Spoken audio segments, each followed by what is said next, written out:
Hello guys, meron pala ditong hugis barko dito sa bansang disyerto. Kala mo barko pero ano to, building pala ito na hugis barko lang pala.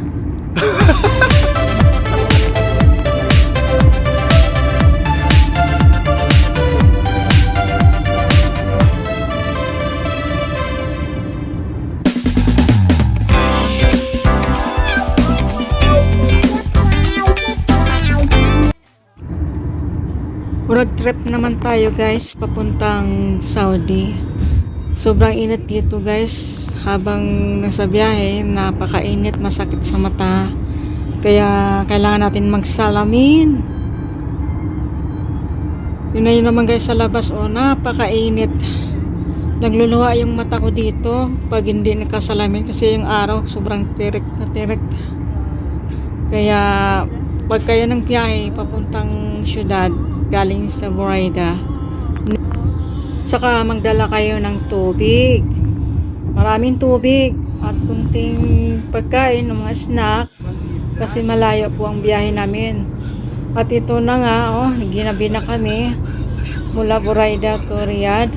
Alam mo kung anong oras kami umalis doon? Alas 4, mga 5, 6, 7, mga 8:30 na kami darating sa aming pupuntahan. Kasi nga po, ang biyahe dito ay galing Buraida, mga 3.5 hours. Depende po sa driver, mabilis ang patak mo kung mabagal. Kung mabilis mo patak mo, mga 2 hours lang. Minsan kasi yung ibang driver, halos pali-pali na lang yung sasakyan, lalo na pag sa highway. Lalo na pag walang traffic, hindi naman matraffic dito guys kasi mga disiplinado ang mga driver dito. Kahit na walang sasakyan na dadaan sa kabila, hihinto talaga sila kapag nagka-red light. Ito lang yung nakakatuwa kasi disiplinado ang mga driver dito. Di tulad sa Pilipinas, minsan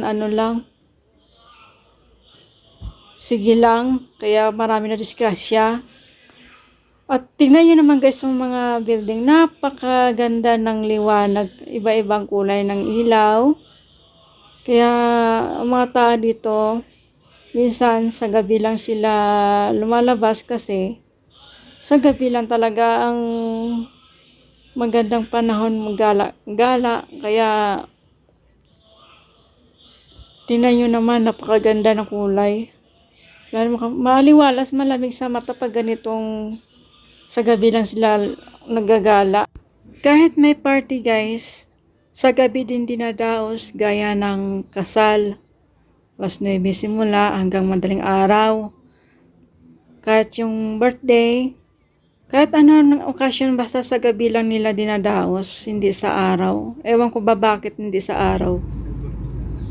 Kasi nga, maganda talaga sa gabi dahil sobrang lamig, hindi masyadong masakit sa mata yung mga ilaw dito.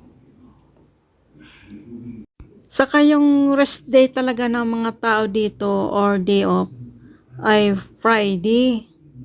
Araw ng pahinga nila ay Friday.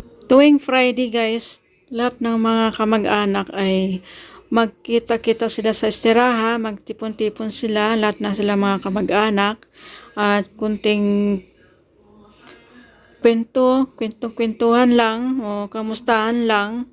Ganon sila dito guys pag Friday, lahat sila ay magkita-kita sila sa isang pahinga na kung saan yung tinatawag nilang estiraha.